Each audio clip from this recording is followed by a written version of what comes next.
Paniguradong uuwi ang mga anak kong sina Crispin at Basilio na pagod. Maipagluto na sila ng masarap na hapunan.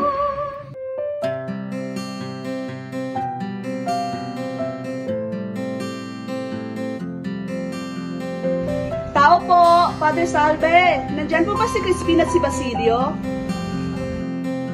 Crispin, Basilio, nandito ang nanay. Iha, nakita mo bang aking mga anak? Naku, pasensya na, Aling Sisa. Hindi ko sila nakita. Sige, salamat. Pag nakita mo sila, pakisabi na lang buhin sila sa aming dampat. Magluluto ako ng masarap na pagkain.